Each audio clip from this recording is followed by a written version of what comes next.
Welcome, everyone. Appreciate you being here this morning. We are here for the 11 to 12 session of Advancing Justice in Education, Urban Learning's Impact on Black and Transfer Students with Melissa Baez and Thomas Gebreyesus. Gebreyesus. Gebreyesus. Thank you, Thomas. Mhm.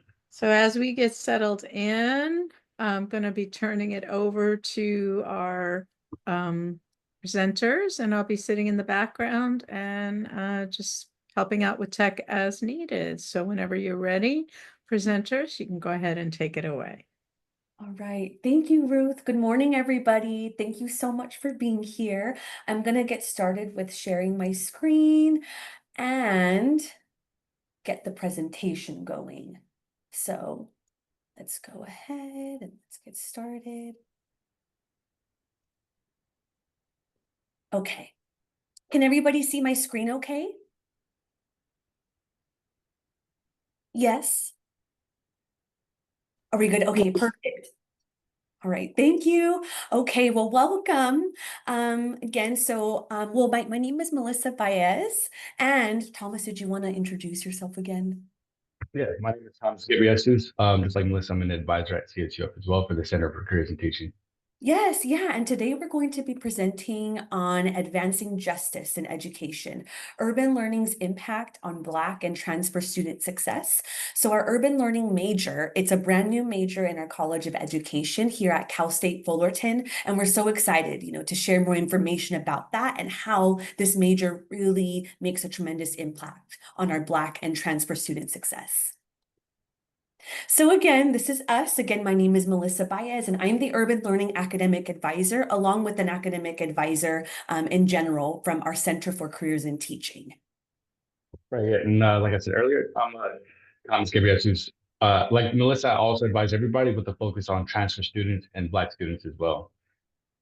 Right. Okay. So you already have heard of us, talking about Center for Careers in Teaching, and you might be wondering, what is that? So our Center for Careers in Teaching, or the CCT for short, is a special place on our campus where we help provide undergraduate advising services to support our students who want to one day apply to our teaching credential programs and someday become a K through 12 teacher. And so our mission, right, is to make sure that we help prepare all of our students upon entry into our teaching credential programs and upon entry out into the teaching field as a whole. And this is a lovely photo of our whole team. And a cool thing to note, by the way, is that Cal State Fullerton is the only CSU that has a place like this that is meant just for students who want to become future teachers. Okay, so in addition to the advising support that we offer in our center is a place for any future teacher on campus to come, study. They can receive free printing. We also do general education, or GE advising, along with the teacher pathway advising. And I'm really glad that we as advisors are always kept up to date on the requirements on how to become a teacher specifically in California. And we're also well aware of the requirements specifically for getting into Cal State Fullerton's teaching credential programs. And if you are on Instagram, go ahead and give us a follow at CSUF_CCT. We're very active and we love sharing news and updates about our center and maybe some events that we have going on too. And this is a cool snapshot of our students in action. Again, students come here to build community with one another, to study, hang out. Overall, it is just a great place for our students to come to. All right, so Thomas and I are not only a part of the Center for Careers in Teaching, but under that umbrella, in general, we're part of our College of Education at Cal State Fullerton. So our College of Education is home to teaching credential programs, master's programs, our doctoral program. And I want to add that as of now, finally, it is home to our very first undergraduate major called the Urban Learning Major. I know that it's not listed here, but in a little bit, I'll be sharing more information about that. Our goal in our College of Education, or our mission per se, is to have a commitment towards closing the opportunity gap in education. We also strive to recognize the complexity of TK through grade 14 student success. And we have 3 key priorities that we always want to keep in mind, no matter if we're staff, if we're faculty, if we're the dean in our College of Education, and that is technology, right? You know, understanding our role and how our support and our services to our students can evolve with utilizing technology and AI. Just, equitable, and inclusive education, or JEIE. I'm going to be going over that in a little bit after this slide. And finally, community engagement. We're really great and really passionate about ensuring that we help develop strong ties, right, to any of our local school districts, even school districts that might not be in Orange County too. Okay. So, I just mentioned that our College of Education is very passionate about ensuring that we stay committed to our mission of JEIE, or Just, Equitable, and Inclusive Education. But what is that? So just education isn't just education. It is ensuring, right, you know, that we operate and that we help support all of our students in a fair, respectful, non-discriminatory way. And our goal is to ensure that everyone, regardless, you know, of their upbringing, of their socioeconomic status, that everyone reflects on their own biases, their own privileges, and our own beliefs too. When it comes to being equitable, that means that everyone has different needs and unique circumstances. And so for Thomas and I, for example, since we're advisors, we make sure to provide intentional, personalized support to all of our students in our advising appointments, maybe even in our interactions outside of advising appointments too. Ultimately, our goal is to ensure that all of our students have their unique and basic needs met. And finally, being inclusive means everyone is valued, regardless of race, disability, gender, language, and family structure. So that is pretty much in a nutshell what JEIE stands for.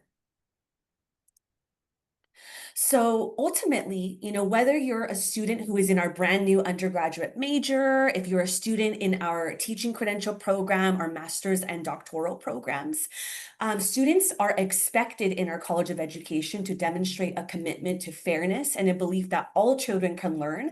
Students are expected to promote diversity inside of the classroom when they're taking on the role as a student, and inside of the classroom when they're taking on the role as a student teacher. Think critically, engage in collaborative endeavors, maintain professional and ethical standards, and finally, value lifelong learning, not only as a student, but someday as a future teacher. So I'm really excited to go more into detail on what our urban learning major is. Again, this is our brand new and first ever undergraduate major in our College of Education. We just got started last fall, so we currently have our first group of students here. Really exciting. And I have a really fun video to share with you all that dives more into detail on what our urban learning major is and how it might be a great option for you if you decide on transferring into Cal State Fullerton someday. All right. Can you still see my screen with where it says CSUF Urban Learning and the YouTube plate? Yes. Okay, perfect. Thank you. All right, so let's go ahead and get started.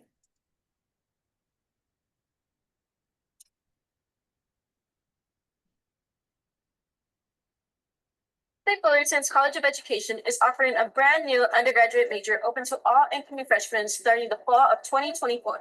If you're committed to giving back to your community, making positive changes in education, and working in schools and community organizations, then the urban learning major is for you. In addition, the urban learning major might be interesting to you if you have considered becoming a special education or an elementary school teacher. This major offers amazing opportunities and can help you jumpstart your career into teaching. Our unique program focuses on providing you with opportunities to observe a variety of educational settings. You can also develop research or study abroad to expand your skills for the teaching profession.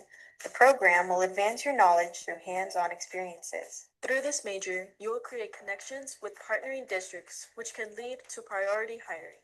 While you're here, Cal State Fullerton will support your journey with a dedicated advisor for the urban learning major. Additionally, as part of the urban learning major, you will have the opportunity to be a member of Titan Future Teachers and Men of Color in Education. Students in the urban learning major will be a part of a unique community where you'll gain the resources, knowledge, and skills you need to feel prepared upon entering our teaching program. To learn more about the TFT and MCE programs, visit the website below. Join the urban learning major and community at CSUF. To learn more about the major, visit our website and follow us on Instagram at CSUF_urban learning. All right. Well, I hope you enjoyed that video as it went over more information about our urban learning major. So let me go back to the PowerPoint. Here we go. All right. And can you all still see my screen now that we're back on the PowerPoint? Just making sure. Yes. Okay, perfect. Thank you.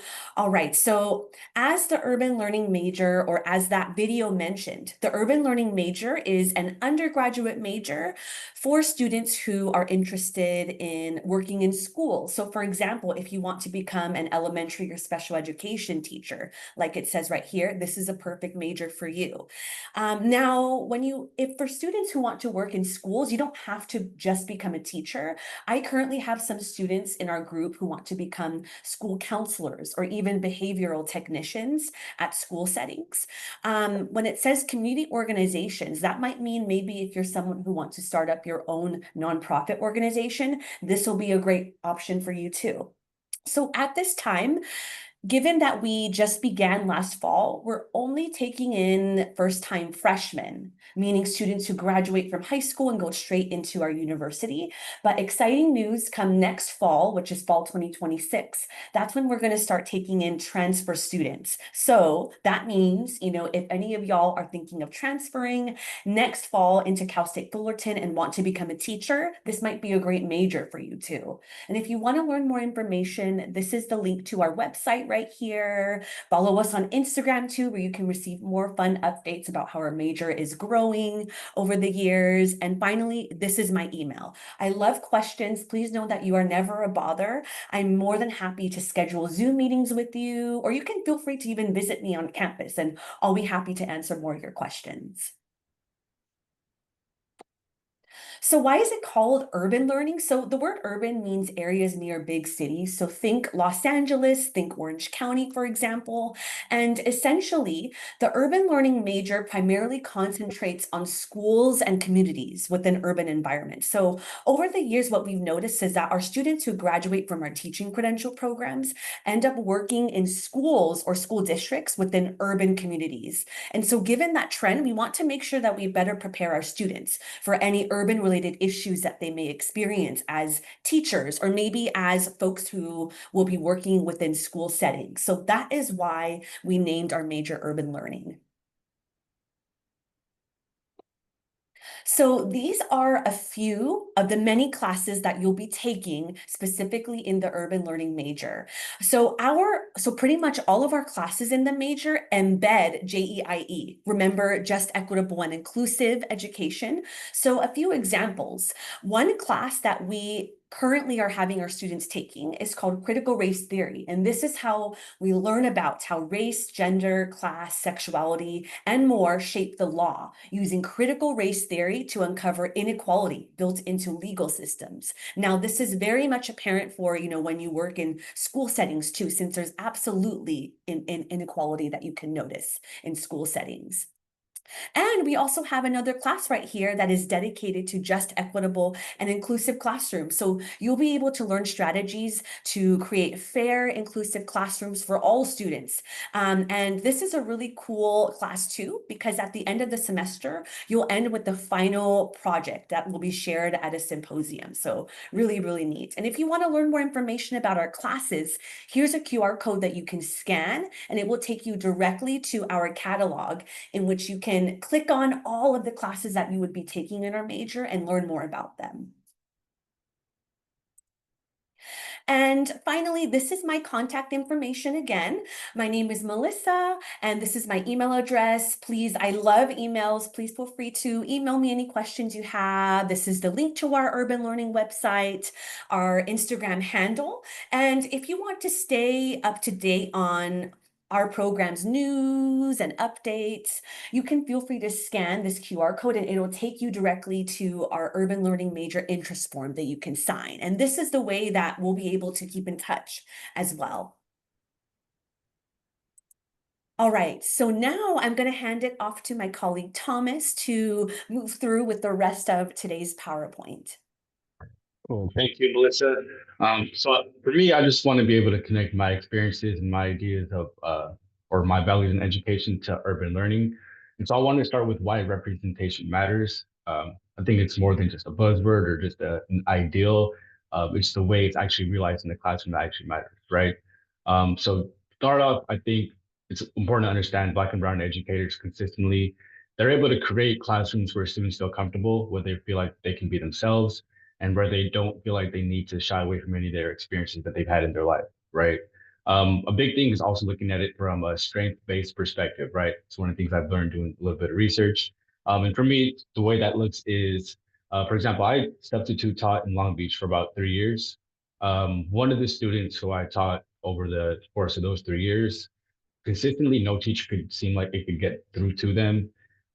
Even staff, social workers, it was a hard time to get through to them. They would consistently miss class, wouldn't respond to teachers in ways that teachers in a respectful way. But when we learned more about the student, we realized the student was living in a group home. They were taking care of their younger siblings. Both of their parents were addicted to drugs.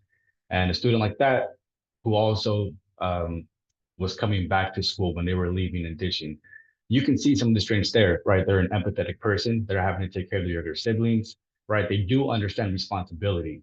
It's just about channeling that responsibility and channeling that empathy in a way that's productive for them, right? And I think that's what it means to look at a student from a strengths-based perspective. And I think representation, you can also see in some of these stats here, has an actual effect on the impact of students well past elementary and going into high school and college, right? Black students who have at least one Black teacher from K through 5 achieve higher reading and math scores.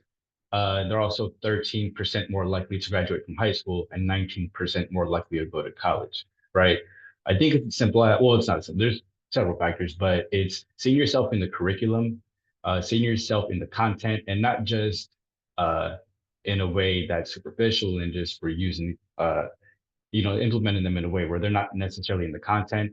It's actually using their experiences, right? And so, for example, I think looking at what does culturally relevant science look like, or culturally relevant math.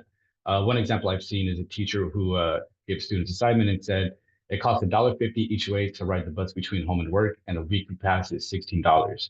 So what's the better deal, paying the daily fare or buying the weekly pass, right? And what the teacher found is that a lot of the Black students in the class said that the $16 weekly pass was a better deal, right? And for them, the concept that they were thinking of it in is, well, this pass, they weren't thinking of working 5 days a week. They saw their parents who worked 7 days a week, right? Sometimes had 2 or more jobs. They had to get rides for relatives, social events, sometimes just sharing that bus fare pass, right? And so that's culturally relevant teaching. That's taking their experiences and being able to utilize it in a way that's able to teach them, right? Next slide, please, Melissa. Yeah. Oh, actually, sorry, Melissa, go back to the last slide. There's one thing I forgot to mention here, and it's literally the first slide, which is on there because I wanted to also mention that what research does show is that teachers of color have a positive impact on all students, regardless of their backgrounds, right? And I think one thing with that is that teachers of color, they found, are more likely through the research than white colleagues to view students' intelligence as malleable and something that's be able to develop versus something that's fixed. They're able to better relate to students all around, and they spend more time differentiating their teaching styles and their instructions to fit individual students' needs, given their own backgrounds, where they probably felt like they needed differentiated instruction. So I think that's another benefit. It shows that teachers of color can teach everybody, not just the people that look like them. Cool. Next slide, please, Melissa. Right, and so this is just a little bit more added context. The big thing for me on this graphic is you become what you see, right? And so what this graphic demonstrates is that 80% of Hispanic adults through this study say that young Hispanic people would be more likely to pursue a STEM degree if they saw more examples of Hispanic high achievers in STEM.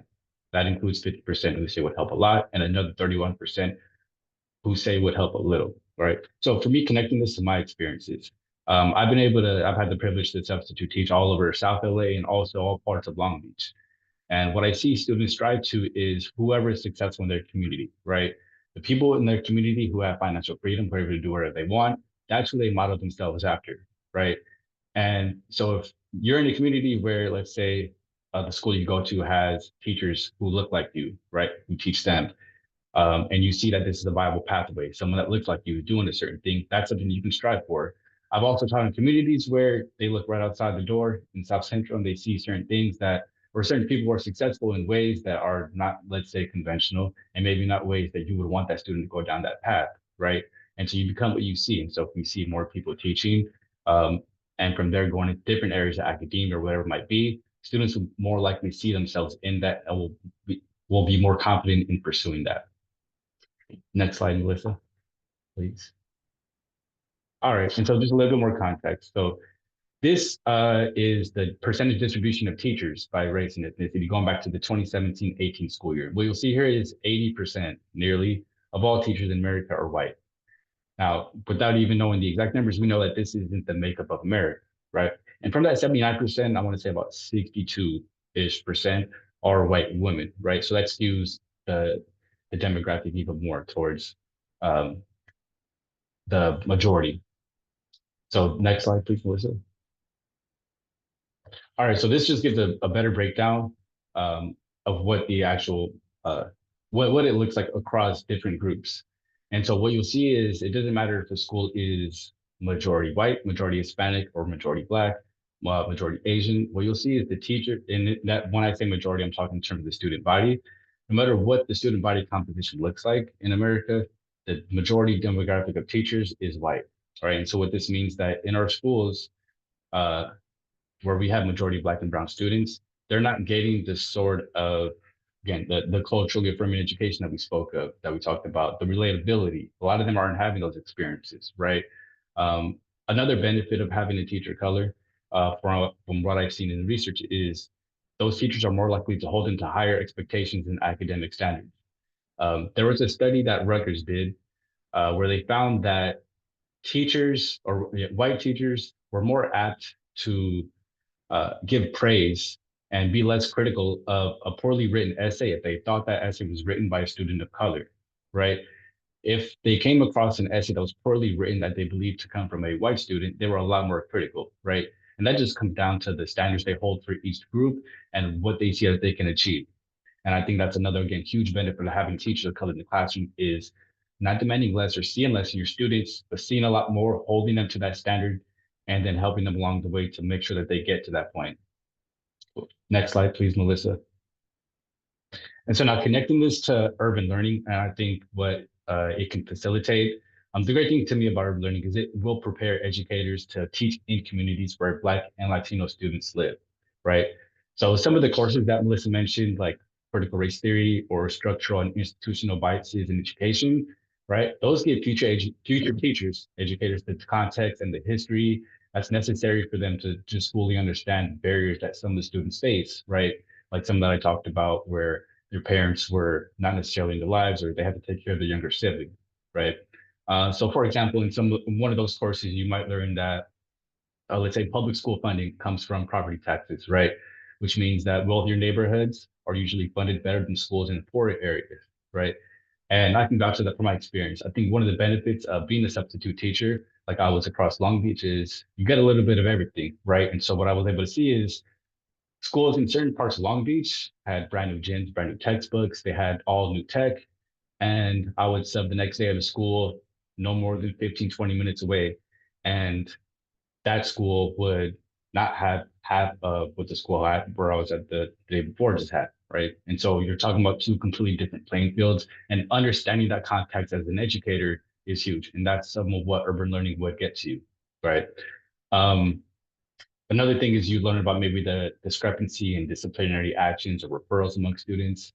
the lack of representation in curriculum, achievement gaps, right? All of this is critical training that really strives to do better for our Black and Latino students and making sure our educators have that sort of knowledge. Next slide, please, Melissa. All right, so now I just want to get into a little bit about our programs that we have for future teachers here at Fullerton. Oh yeah, go ahead. Yeah, so Titan Future Teachers, this is the biggest group in our College of Education for our future teachers. It's a chance for them to connect, collaborate with other future teachers. You learn the ins and outs of the teaching credential program. We mix it up. Sometimes it'll be professional development. We had one recently where we just talked about professionalism, one of your student teaching, right? Greeting your students, what to wear, how to dress, right? Just being a professional in the classroom when you're still trying to learn how to grow and develop and learn all those sorts of things. Sometimes it's just socials, and we just had mixers. We just had our year-end one where me and Melissa did our thing. We did a little bit of karaoke, and so Time Future Teachers it's a dope group. It's all love in the group, and it's a really good way for future teachers to connect with each other. Cool. So before I wanted to get into our next group, I wanted to give a bit of context for why this group exists, right?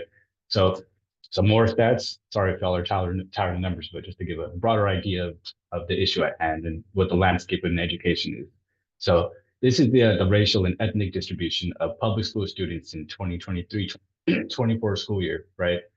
So as you can see, and this is just in California, to be clear, not national. This is just California, right? And so we can see, so only 20% of our students are white. And if you account for all the other minority races, it comes out to about 73%, right around 3/4, right? Can we go to our next slide, Melissa? All right, so now this is the ethnic distribution of public school teachers in California for the 2018-19 school year. So going a few years prior, but more or less still the same time frame. And what we'll see here, if you go to the next slide, outside of the raw numbers come down to 5.7% of California public school teachers are Hispanic men, and only 1.2% of California public school teachers are Black men, right?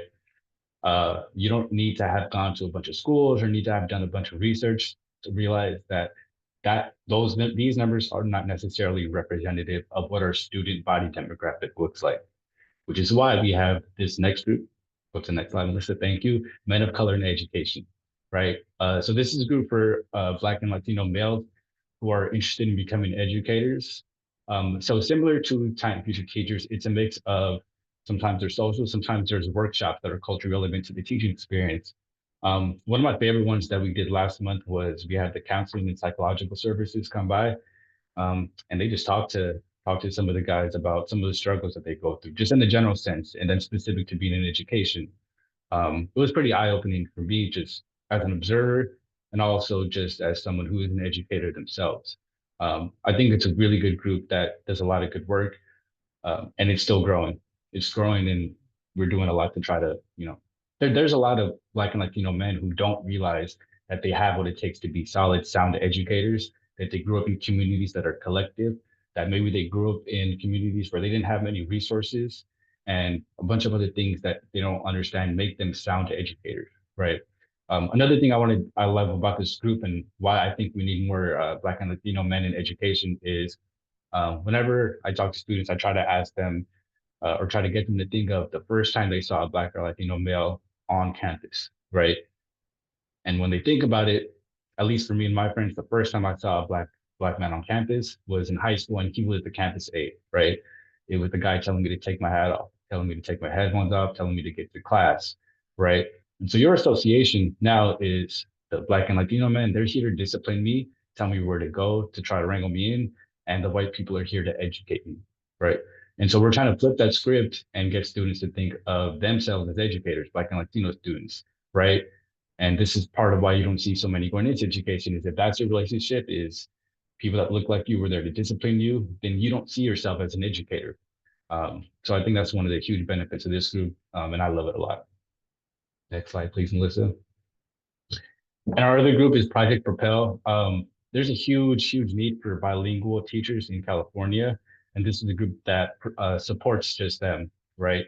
So it gives you the the bilingual authorization program, it gives you the ability to teach content in a language other than English, right?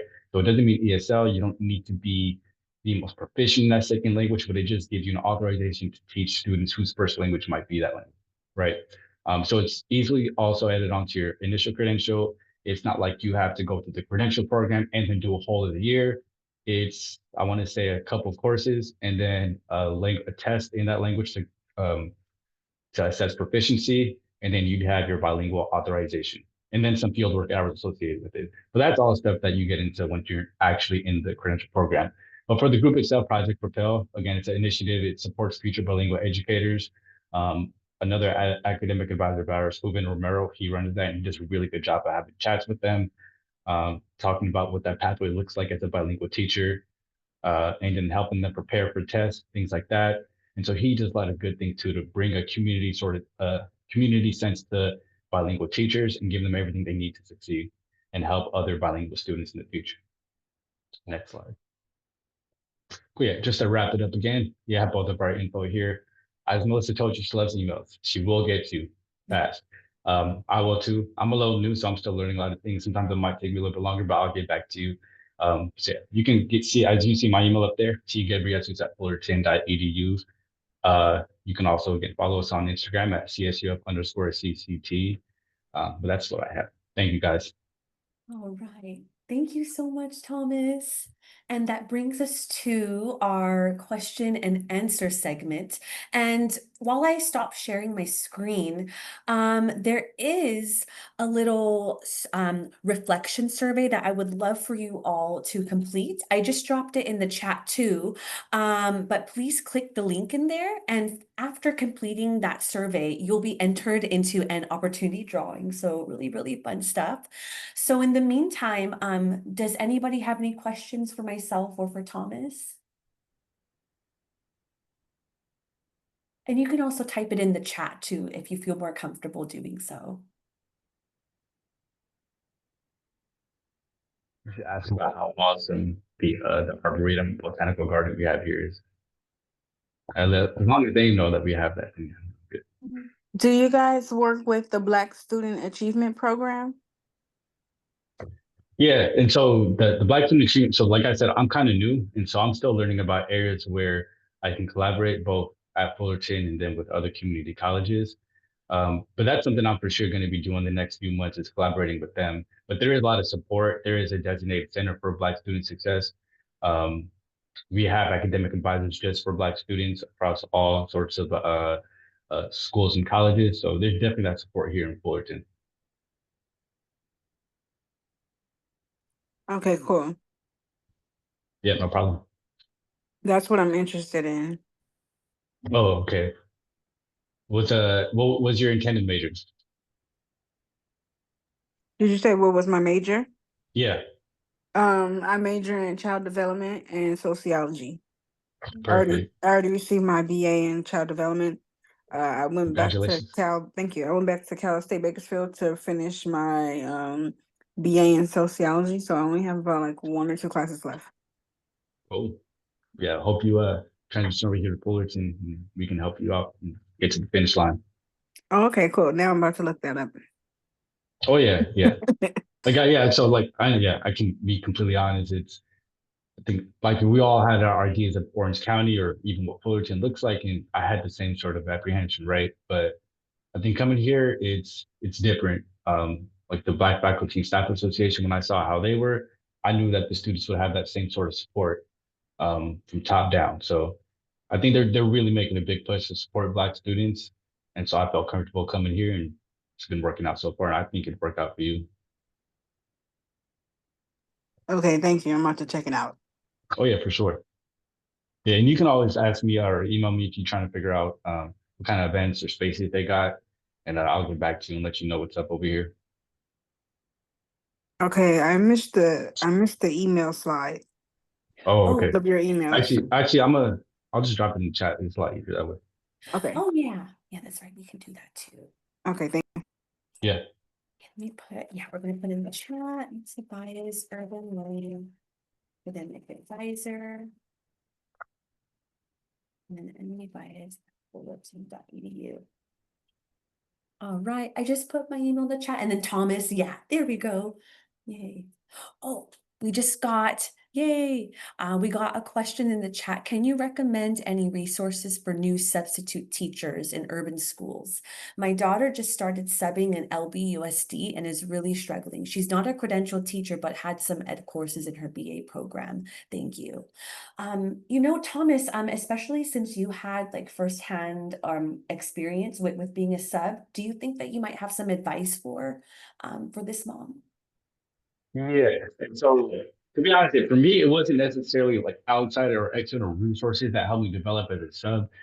The biggest thing was the relationship I had with the teachers around me. So one example is I was able to get comfortable and I taught a lot at Hughes Middle School in Long Beach. Specifically, I covered for a teacher who on Fridays ran what was it? YBG, young black, yeah, YBG, young black and gifted, a class they run every Friday. But from there, I was able to get cool with all the teachers in the 400 building, and I was able to learn a lot about the school culture, different students and their tendencies, and other teachers. The students seeing the relationship I had with the other teachers made it so that the gap between me and the regular teacher was so small. So I think talking to the teachers at whatever school at is that's the biggest thing. As far as classroom management, for me, I came in understanding how students are typically with substitute teachers that do want to push a line, but they are going to try things, and trying to come in as a disciplinarian was going to backfire. And so I came in and just tried to take the temperature of the class, start to see where they're at, and adjust to them. So yeah, that for me I just took a collaborative sort of approach to understanding that trying to be heavy-handed wouldn't work. You also can't let them sort of just walk all over you. But yeah, I think the biggest thing is just building relationships with different teachers at different schools, and that'll help you develop a lot. Yeah, me myself, I did not have. I was a communication studies major, so I didn't have any sort of education courses or pedagogy courses. My experience was just in coaching basketball at the high school level, middle school level, and I took some of those ideals and the way I was coaching there and just took it to the classroom. But she'll be fine if she just communicates more with teachers and picks up things for them. Yeah, no problem. Yay. Thank you, Thomas. Yeah. Any other questions for either of us?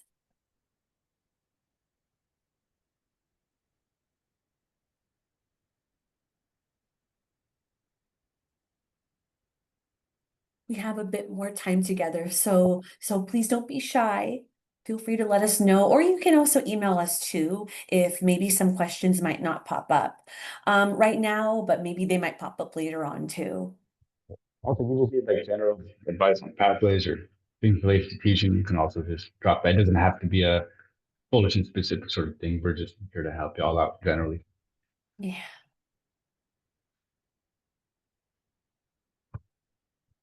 By any chance, for the people who are in this Zoom room right now, could you please share in the chat if you're an inspiring elementary school teacher, middle school, high school, or special education teacher? I just kind of want to gauge our interest. I know that we could have done that in the beginning, but if you're able to share in the chat, which teacher are you aspiring to become?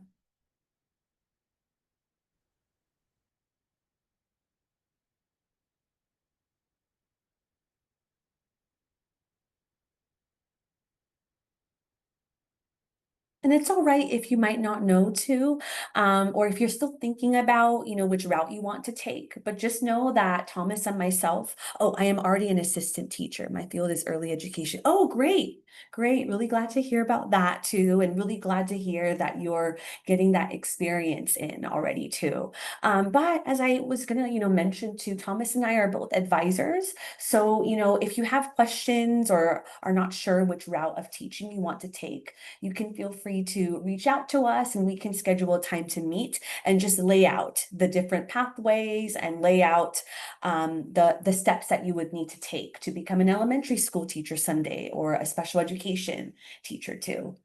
Yeah. Also, if you're someone who you want to teach, but you don't really know what would work for you, I think that's another added benefit of substitute teaching is once you get your substitute teaching credential, which by the way, you can get as an undergrad once you pass 90 units. But if you want to learn more about that, just ask us.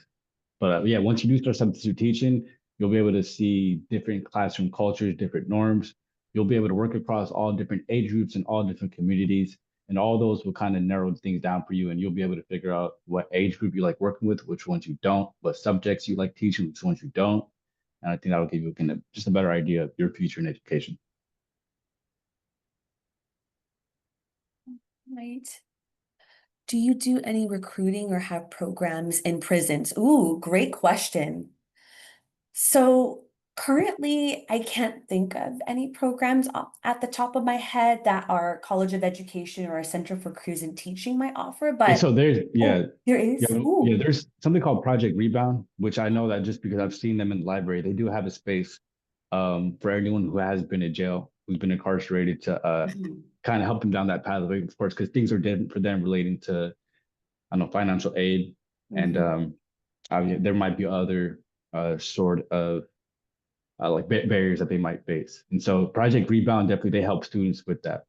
But yeah, it's for students who formerly incarcerated. They live in either Orange County, LA County, Riverside, San Bernardino.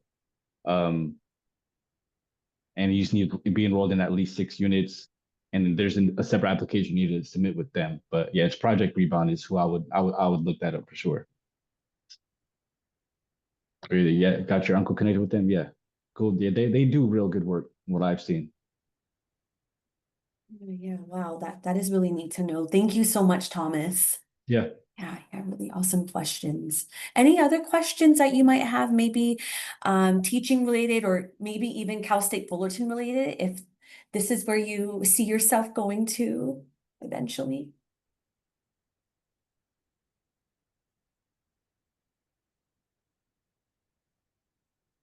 Well, I'll say like another dope thing about teaching. I didn't have the opportunity to do it full time because I don't have a full on credential because I didn't. This goes back to why I'm here in the first place, which is I didn't really have any guidance when I was younger, and I wanted to get into space so that I can kind of provide what I didn't have.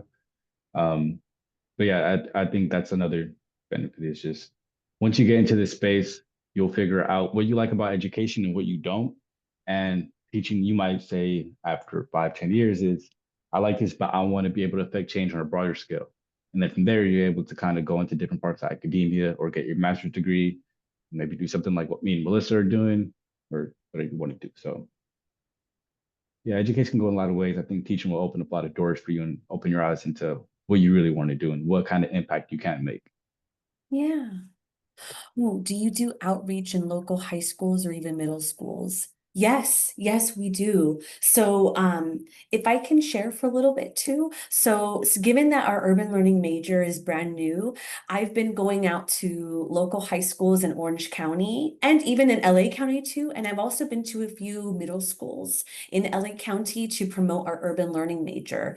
And I would just ask students, have you ever considered a career in education or maybe teaching? And then I would go into the urban learning major. I know that for the students who I have met with at various middle schools, I try to keep it like surface level, especially since it's going to be a little ways to go, before they start thinking about college, but it is still good for them to know that this is an option for them once they do start approaching the time to apply to universities too. So yes, absolutely. And we have ties, by the way, to lots of school districts within Orange County. And that is for our current students to get that hands-on experience in inside classroom settings. So we have our students doing student teaching. We have our students earning observation hours, meaning that they observe teachers in classroom settings too. So yeah, really, really grateful that we've developed strong ties with school districts in Orange County and even beyond too.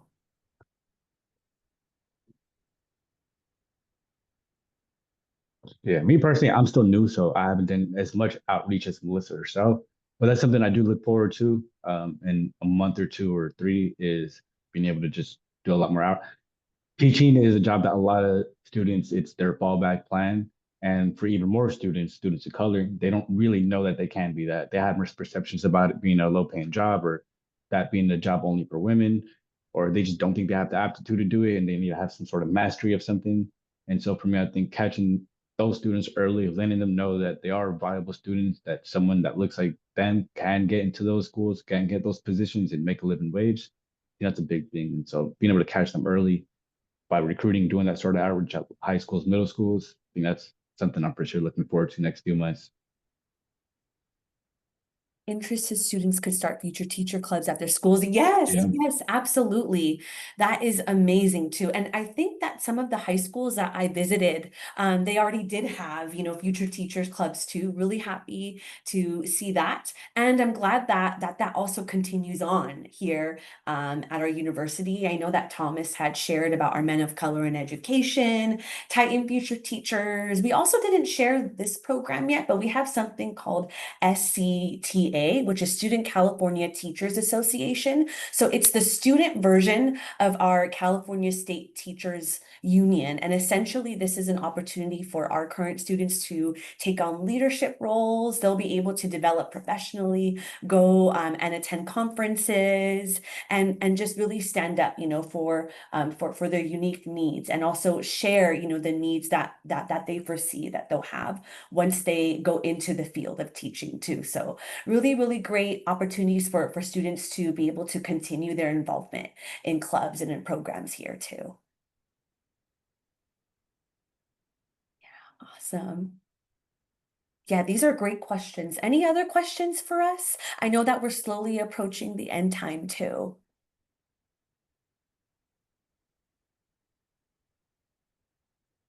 Well, in that case, if there are no more questions, you can feel free to hop off of the Zoom. Thank you so much for attending. And if you do have any questions, you can feel free to stick around. And Thomas and I will be happy to hang out and answer any other questions that might pop up too. But we really hope that you enjoyed this presentation. Again, please make sure that you complete the survey. Let me go ahead and relink it again into the chat for you all to fill out too. There we go. Yes, and again, if you complete the survey, you'll be entered into the daily opportunity drawing to win a prize. I'm not too familiar with what the prize is, but I'm sure it's a good prize too. All right. Thank you so much, Sharon. Thank you for attending. Thank y'all.